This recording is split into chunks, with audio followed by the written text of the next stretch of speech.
Oke, kali ini di waktunya matematika kita akan membahas soal yaitu Pak Adi Binuntung mempunyai sebidang tanah yang luasnya 1.200 meter kuadrat. Tanah tersebut diberikan pada anaknya yang pertama 1/5 bagian. Lalu pada anaknya yang kedua 1/4 bagian dan dibangun musola 1/3 bagian. Sisa tanah Pak Adi adalah, langsung saja mari kita jawab.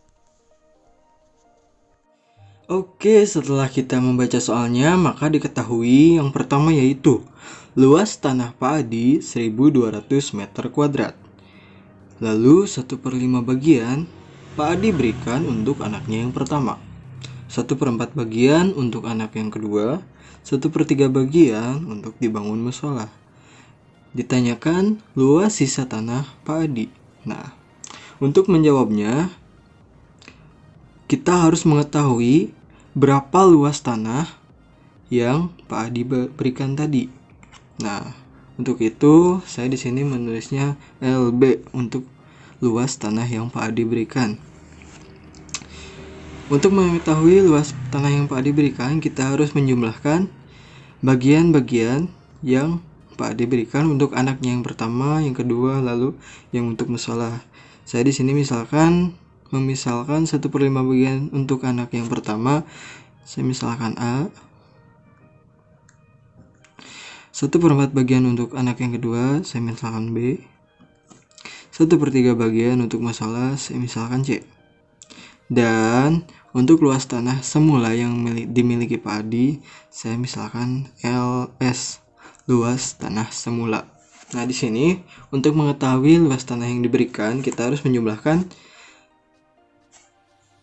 A, B, dan C lalu dikalikan dengan LS.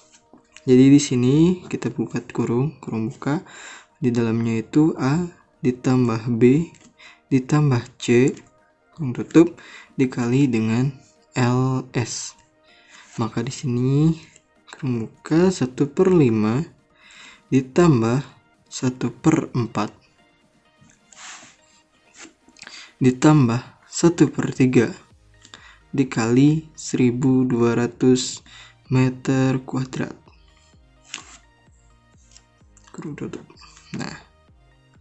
Nah, di sini ada pecahan 1/5 ditambah 1/4 ditambah 1/3, yang mana pecahan ini belum bisa kita jumlahkan karena belum memiliki penyebut yang sama. Maka dari itu kita harus mencari penyebut yang bisa dibagi oleh 5, 4, dan 3.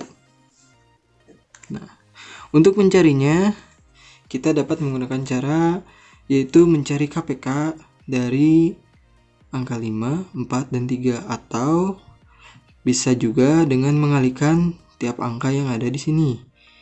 Tiap pemilangnya, tiap penyebutnya yaitu 5, 4, 3 kita kalikan. Jadi hasilnya di sini 60. Nah, setelah didapat penyebutnya, sekarang 60 dibagi 5 dikali 1. Maka di sini hasilnya 12 ditambah 60 dibagi 4 dikali 1. Hasilnya 15 ditambah 60 dibagi 3 dikali 1. Hasilnya 20. Kurung tutup dikali dengan 1.200 meter kuadrat. Nah, barulah sekarang sudah bisa kita jumlahkan pembilangnya ini. 12 ditambah 15 ditambah 20, maka hasilnya 47. 47/60 dikali 1.200 meter kuadrat. Nah, di sini kita bisa mengalihkan 47 terlebih dahulu dengan 1.200 atau 1.200 dulu dibagi oleh 60. Nah, di sini saya akan membagi 1.200 dulu oleh 60. Nah, 0 di sini bisa kita bagi. Jadi kita coret saja. Nah, tersisa 120 dibagi 6. 120 dibagi 6, maka hasilnya 20. Nah, 20 ini kita kalikan dengan 47. Maka hasilnya didapat 940 meter kuadrat. Nah, inilah luas tanah yang Pak Adi berikan. Nah, untuk mengetahui sisa tanah, di sini saya tulis ST. Luas sisa tanah yang dimiliki Pak Adi. Nah, untuk mengetahui sisanya, kita harus mengurangi LS, luas tanah semula, dengan LB tadi yang sudah kita cari dan didapatkan 940 meter kuadrat. Di sini LS dikurangi LB, maka 1200 meter kuadrat dikurangi 940 meter kuadrat, maka hasilnya didapat 260 meter kuadrat. Jadi luas sisa tanah Pak Adi adalah 260 meter kuadrat. Mantap.